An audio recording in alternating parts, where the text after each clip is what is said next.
రాష్ట్ర ప్రజలకు సంబంధించిన సంపద ఏ విధంగా వృధా కావటం జరిగింది,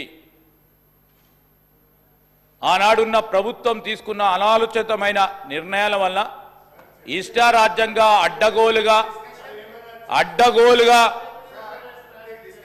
ఈరోజు అడ్డగోలుగా నిర్మాణం జరిగింది కనుక పూర్తి స్థాయిలో అవినీతి జరిగిందని, ఆ అవినీతి వలన రాష్ట్ర ప్రజలకు సంబంధించిన ఖజానాకు సంబంధించిన డబ్బు ఏ విధంగా దుర్వినియోగమైందని విజిలెన్స్ రిపోర్ట్ ఇచ్చిన మాట వాస్తవాన్ని వారి దృష్టికి తీసుకెళ్తున్నాం అధ్యక్ష. వారి దృష్టికి తీసుకెళ్తా ఉన్నాం అధ్యక్ష. మేం చెప్పింది కాదు. ఈరోజు మా ప్రభుత్వం చెప్తే ఒక రీతిగా ఉంటుంది, మేమేం చెప్పలేదు అధ్యక్ష. ఒక పరంగా డ్యామ్ సేఫ్టీ అధికారులు, ఇంకో పరంగా అధికారుల పరంగానే విజిలెన్స్ రిపోర్టుకు సంబంధించి తీసుకున్న నిర్ణయం ప్రకారం ఈరోజు వాళ్ళే వాస్తవాలను చూడడానికి రమ్మంటున్నాం అధ్యక్ష. ఈరోజు వాస్తవాలను వారు స్వయాన వారి కళ్ళతో చూడాలని వారిని కోరుతా ఉన్నాం అధ్యక్ష.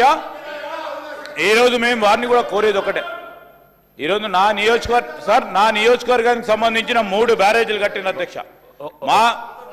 ఒక్క నిమిషం శ్రీధర్ బాబు గారు, ఒక్క నిమిషం. హరీష్ రావు గారు ఎల్ఏ మినిస్టర్గా మీకు అనుభవం ఉన్నది. మీరు ఎల్ఏ మినిస్టర్గా ఈ సభల సీనియర్ సభ్యులు నిన్న 40 నిమిషాల టైంకు 1.5 అవర్ మీరు మాట్లాడినరు. మీరు కూడా రాజకీయ స్పీచ్లు ఇచ్చిండ్రు. మీరు ఈ విధంగా అడ్డుకోవడము సమంజసం కాదు. సభ మర్యాదలను కాపాడండి. శ్రీహరి గారు మీరు కూడా సభ మర్యాదలను కాపాడండి. ఎల్ఏ మినిస్టర్ గారు సార్ మేమేం మిమ్మల్ని అంటలేము సార్. అధికారులు ఇచ్చిన రిపోర్టు ముందు పెడతా ఉన్నాం. ఎందుకు ఉలికి పడతా ఉన్నారు సార్? ఎందుకు ఉలికి పడతా ఉన్నారు? డ్యామ్ సేఫ్టీ అధికారి సార్, సభాపతి గారి